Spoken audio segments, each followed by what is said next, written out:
Olá, esse é o EcoSenado e você vai ver nessa edição. Líder em tecnologias avançadas e em número de startups por habitante, Israel é o principal produtor mundial de inovações climáticas. Israel é um país pequeno, sem recursos naturais. Então, para existir, para avançar, para desenvolver, tivemos que investir e ainda temos que investir em pesquisa e desenvolvimento. Uma exposição aqui no Senado reuniu 40 dessas soluções israelenses que estão ajudando o mundo a economizar água, produzir melhor e enfrentar as mudanças climáticas. Como eu consigo produzir mais com menos água, com menos adubo, com menos inseticida? Todas essas soluções estão sendo demonstradas aqui. Israel é um grande exemplo para nós na agricultura familiar, porque eles têm modelos muito bem sucedidos de assentamento dentro do Estado, organizados, na questão da preservação da água. Como o Brasil está cuidando da preservação e proteção de suas espécies da fauna e da flora? É o que vamos ver na entrevista com o biólogo Leonardo Bergamini. No quadro Ideias Verdes, um mecanismo que captura a poeira da borracha poluente e perigosa liberada pelos pneus. E a tecnologia que usa raios laser e drones para combater os incêndios nas florestas.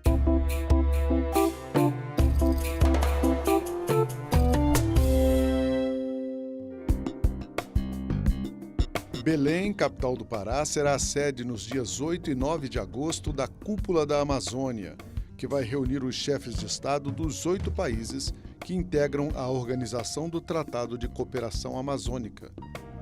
Um dos objetivos é chegar a um consenso a respeito da floresta e do desenvolvimento sustentável da região. Antes da cúpula, Belém, que também será sede da COP30 daqui a 2 anos, vai receber cientistas e representantes de órgãos públicos e ONGs para o Diálogos da Amazônia, um encontro preparatório que acontece entre 4 e 6 de agosto.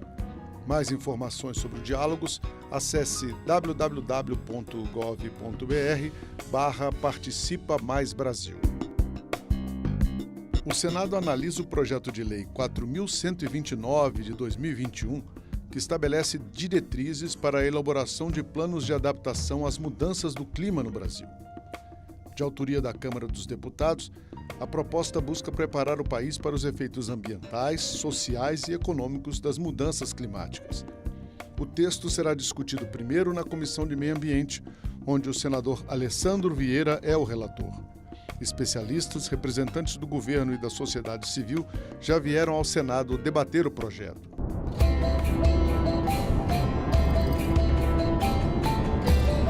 Israel aparece nas 2 últimas décadas como o principal centro criador de tecnologias capazes de enfrentar as mudanças climáticas. E não é por acaso. Os investimentos em ciência, pesquisa e inovação estão entre os maiores do mundo. 2 bilhões de toneladas de lixo doméstico são produzidos anualmente no planeta. Para enfrentar esse desafio, a coleta seletiva e a reciclagem já foram grandes avanços, mas sua eficácia ainda depende de processos demorados e caros para separar dos orgânicos o papel, o papelão e o plástico. Nossa tecnologia, que foi desenvolvida no deserto de Israel, nos permite coletar e separar o lixo doméstico, incluindo todos os orgânicos, de ossos de galinha a cascas de banana, sobras de hambúrguer, plásticos misturados, papel sujo, papelão sujo, fraldas, e converter todos esses materiais juntos sem a necessidade de separação em uma matéria-prima consistente e, de certa forma, um material virgem, pois podemos garantir consistência a cada lote que produzimos. As pelotas feitas do lixo pela UBQ são uma matéria-prima perfeita para a indústria. Versátil, barata, reciclada e reciclável. Gigantes como McDonald's, PepsiCo e Mercedes-Benz já são compradores da empresa. That material is an alternative to oil-based plastics. Esse material é uma alternativa aos plásticos à base de petróleo. O UBQ é um termoplástico 100% feito de resíduos, enquanto as resinas à base de óleo são feitas 100% de petróleo. Então, estamos trazendo hoje uma alternativa competitiva que permite aos clientes, sejam eles fabricantes de plásticos, de compostos ou fornecedores de resinas, cumprir suas metas de sustentabilidade sem comprometer o preço que pagam, os sistemas que usam e as tecnologias que desejam manter. to the technologies they want to keep. A tecnologia desenvolvida pela UBQ é um dos vários exemplos de como floresceu nas últimas décadas o ambiente para a inovação em Israel. São dezenas de processos e produtos que estão trazendo um impacto real na luta contra as mudanças climáticas. A inovação em Israel começou como uma resposta às condições adversas do país. Uma região semiárida com carência de água e só 20% das terras cultiváveis. O primeiro líder do país, Davi Ben-Gurion, decidiu abrir uma universidade no meio do deserto de Negev para que os cientistas centrassem seus esforços na busca de tecnologias para superar esses desafios. Israel é um país pequeno, sem recursos naturais. Então, para existir, para avançar, para desenvolver, tivemos que investir, ainda temos que investir em pesquisa e desenvolvimento. E a inovação é uma palavra-chave neste sentido, porque hoje em dia, com tecnologias, podemos reduzir a lixo, a poluição e aumentar a produção, aumentar a alimentação e outras coisas. Hoje, o pequeno país menor que Sergipe é um dos primeiros colocados no ranking global de inovação. É líder em tecnologias avançadas e em número de startups por habitante. São quase 700 somente nas áreas agrícola e de alimentação. Isso tudo é fruto da colaboração intensiva entre produtores rurais, indústrias, universidades, instituições públicas de pesquisa e o setor privado. We have 7 universities in Israel. Bem, temos 7 universidades acadêmicas em Israel, mas também temos aqui institutos de pesquisa atuando em diferentes áreas. Um deles é o Volcani Center, que se dedica à pesquisa em agricultura, pesquisa muito aplicada, muito próxima dos produtores. Também temos 8 centros de extensão localizados em diferentes áreas periféricas de Israel, muito próximos fisicamente dos produtores, e eles os apoiam com a implementação de novas tecnologias.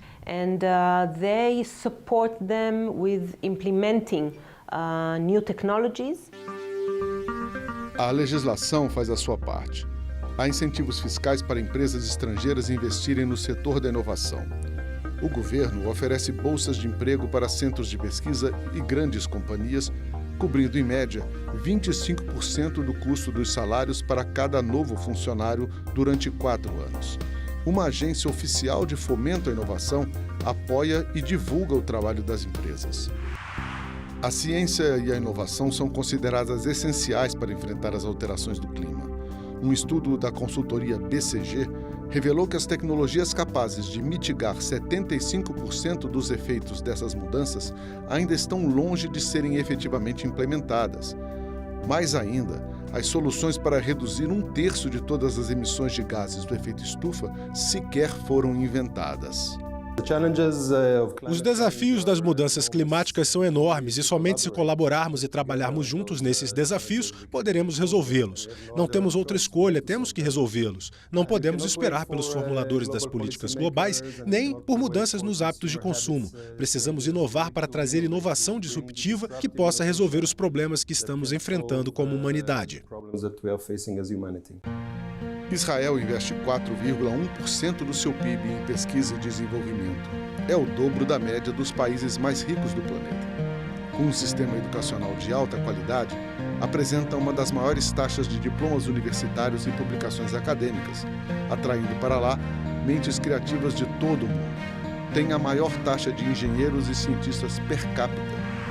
Fundado há quase 90 anos, antes mesmo da criação de Israel, o Instituto Weizmann de Ciências é o principal centro de pesquisa do país e um dos mais respeitados do planeta.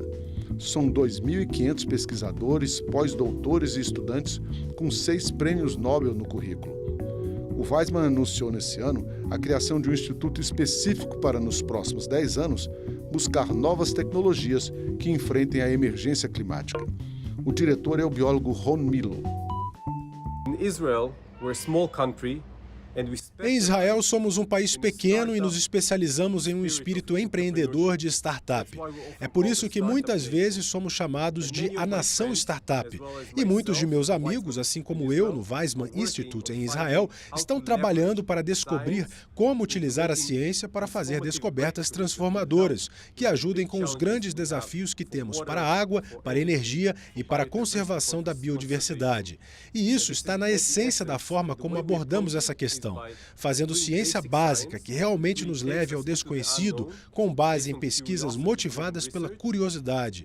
E no momento em que você surge com algo que pode ajudar nos grandes desafios, a gente então tenta descobrir como comercializá-lo e como trazê-lo ao mundo na forma de uma startup e, a partir daí, uma empresa maior. E esta é a nossa expertise no Weizmann e em Israel em geral. Procuramos fazer diferença nos desafios da sustentabilidade. O Senado conheceu em junho 40 dessas inovações que estão tornando o mundo mais verde. Foi a exposição Climatec Israel, parceria da Embaixada com o Grupo Parlamentar Brasil-Israel, marcando os 75 anos de fundação do país do Oriente Médio. Vamos conferir agora algumas dessas soluções. Sistemas de irrigação desenvolvidos originalmente pela Netfin hoje são usados por agricultores de mais de 100 países.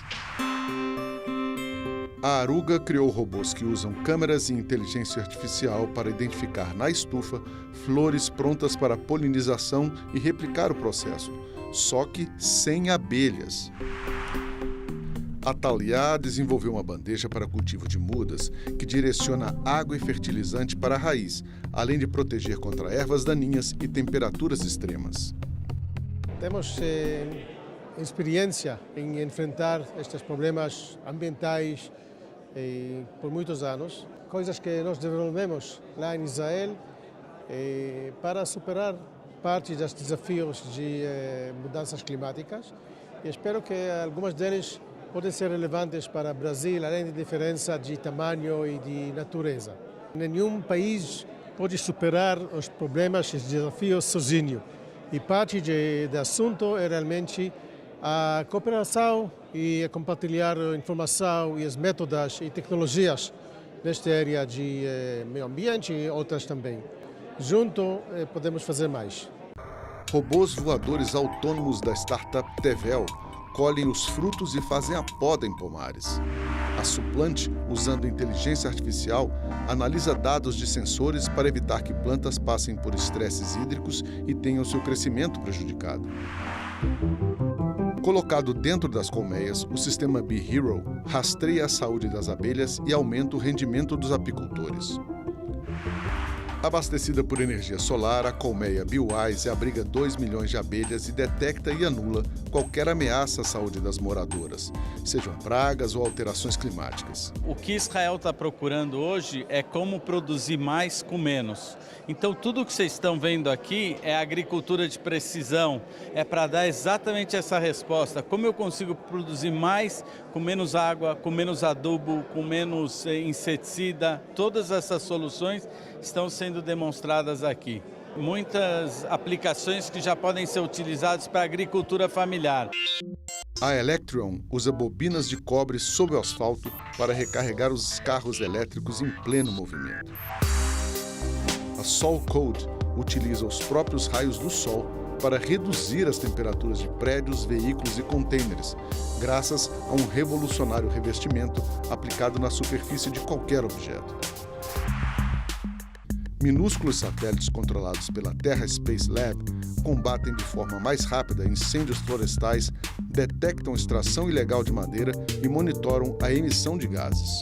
É um biodigestor de uso residencial ou de uso para pequenas propriedades. Esse biodigestor ele tem uma capacidade de receber ou 4 quilos de alimento todo dia ou 10 quilos de alimento todo dia, ele tem 2 tamanhos. E ele vai gerar 1 botijão por mês de gás, o modelo pequeno, que dá perto de 3 horas por dia. Você evita do lixo ir para os aterros, você usa ele queimando ele, gerando energia, gerando gás. Além disso, ele dá a saída de biofertilizante, que vai ser usado nas hortas e vai auxiliar bastante o solo. No setor dos alimentos, Israel é pioneiro na criação de proteínas alternativas. A Alep Farms foi a primeira empresa no mundo a literalmente imprimir bifes 3D a partir de células de carne cultivadas em laboratório.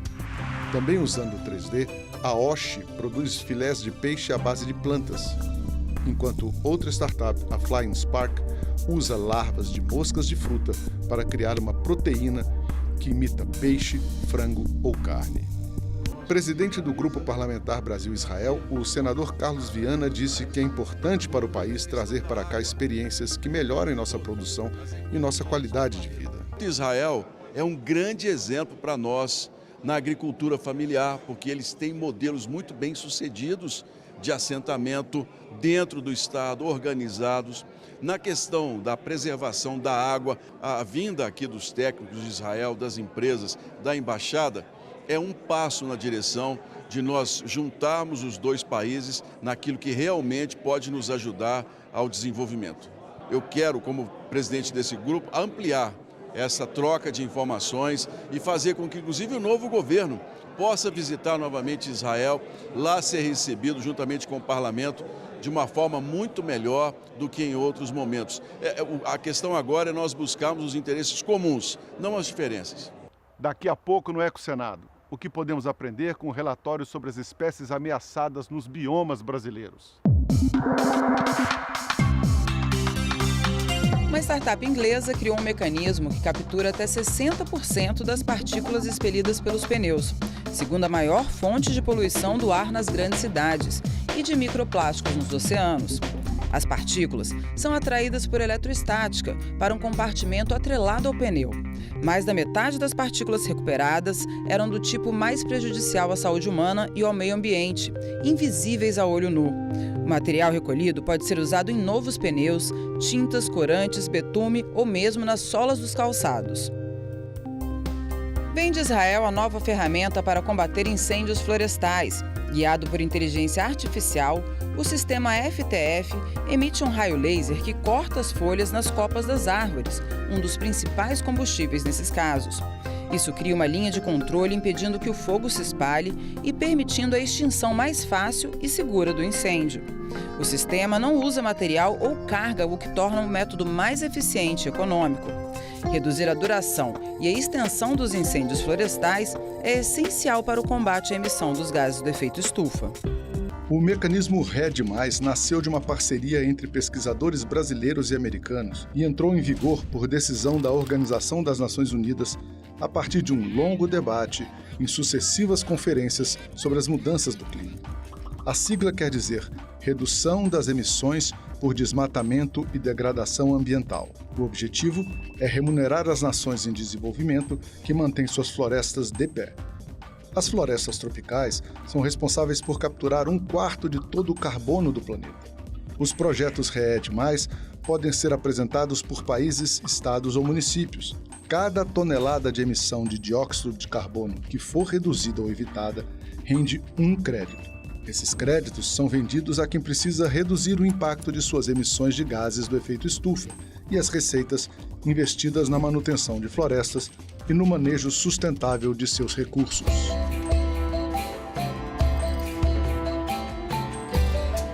Quais as principais conclusões e revelações do relatório das espécies ameaçadas divulgado pelo IBGE? É o que conversamos agora com o biólogo Leonardo Bergamini, analista em biodiversidade do órgão federal e coordenador do estudo. O que define se uma espécie está sob ameaça? Essas avaliações elas são feitas no Brasil pelos órgãos do Ministério do Meio Ambiente, elas seguem um roteiro metodológico internacional. Então, a União Internacional para a Conservação da Natureza, a IUCN, desenvolveu essa metodologia, que existem 5 critérios que são avaliados para cada espécie. Então, um grupo de especialistas ele avalia cada espécie, compila informações sobre ela e verifica em cada um desses critérios como está a situação. Um dos critérios, por exemplo, é a área de distribuição da espécie. Então, se é uma espécie que você encontra ela numa área muito grande ou se ela é restrita a um pequeno local. Um exemplo que eu posso dar, o pirá-brasília, é um peixinho que vive em áreas de brejo e que é endêmico aqui do Distrito Federal, só existe alguns poucos pontos aqui. Então é avaliado essas informações sobre a espécie e ela é enquadrada em uma das categorias, né? São 3 categorias consideradas ameaçadas. Como é feito o trabalho de pesquisa das espécies? Essas avaliações oficiais elas são feitas por esses dois órgãos, né? O ICMBio avalia as espécies da fauna e o Centro Nacional de Conservação da Flora, que é um centro dentro do Jardim Botânico do Rio de Janeiro, faz a avaliação das espécies da flora. Eles têm metodologias distintas, mas, por exemplo, o ICMBio ele faz a avaliação a partir de oficinas. Então, organiza oficinas que traz os especialistas para poderem avaliar, tem uma lista de espécies, as espécies conhecidas no Brasil, e eles vão avaliando a situação de cada uma delas. Esse trabalho ele leva tempo, né? E compilar esses dados para as espécies também demora bastante. Por que o IBGE participa deste trabalho?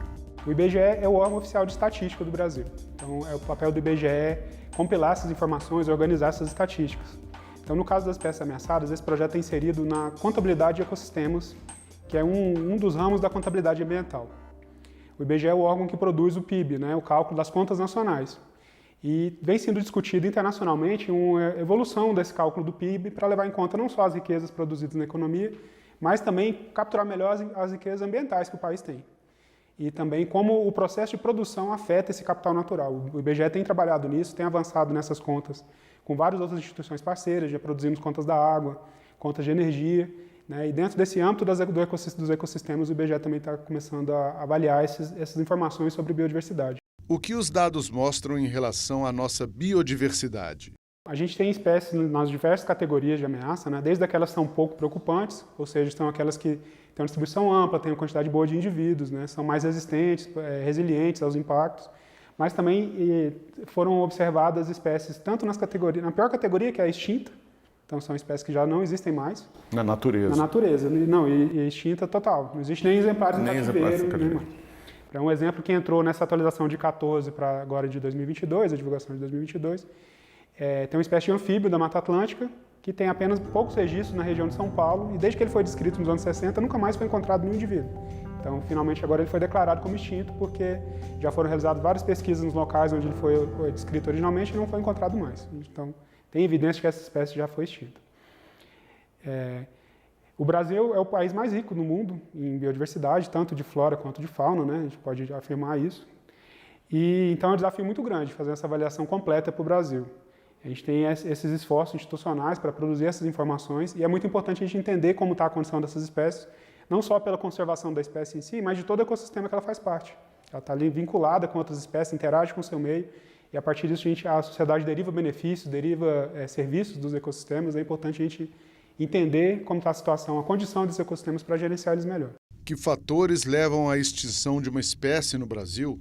Isso varia de espécie a espécie, né? Mas a gente pode dizer que, de modo geral, a grande fator de ameaça são as alterações de hábitat, desmatamento, seja para a agricultura, seja expansão urbana. Também um outro fator muito importante em alguns casos é a exploração direta. Tem várias espécies da flora, por exemplo, orquídeas, cactáceas, têm distribuição restrita e elas são muito buscadas pelo mercado ornamental. Então, pessoas podem ir lá no ambiente e coletar esses indivíduos, isso também. E é muito importante o caso das aves, né? Os papagaios, as aves canórias que são retiradas do ambiente. Isso é crime ambiental. Crime ambiental. E também existe a situação das mudanças climáticas, que afeta de modo bem abrangente a maioria das espécies, né? Tanto períodos de seca mais prolongados, ou enchentes, ou mudanças na temperatura, né? Tudo isso afeta. E existem vulnerabilidades distintas. Algumas espécies são mais resistentes, mais resilientes a esse tipo de impacto, outras não. Outras têm uma distribuição pequena, uma população pequena. Então, qualquer pequeno impacto pode levar à extinção dessa espécie. A gente tem que cuidar bem delas, né? Prestar bem atenção nesses casos. Qual bioma está em situação mais crítica? A situação da Mata Atlântica é a que se mostra mais preocupante, né? A gente sabe que tem esses diferentes aspectos, tanto essa questão do histórico de ocupação mais antigo, porque uma coisa importante de lembrar, a extinção da espécie é o final de uma série de processos de degradação. Antes da espécie entrar em uma categoria de ameaça, ela já está sofrendo, né, impactos na sua população, nos seus indivíduos. Então, isso leva tempo. Então, é de se esperar que esses impactos já muito antigos na Mata Atlântica estão culminando, né, no presente com esse risco de extinção das espécies. Outra questão da Mata Atlântica também é que ela é um bioma muito diverso, né, tem um dos lugares com maior diversidade no mundo, e tem muitas espécies de distribuição pequena, que vivem nas serras, né, nos morros. Então, essas são particularmente suscetíveis a esse tipo de pressão.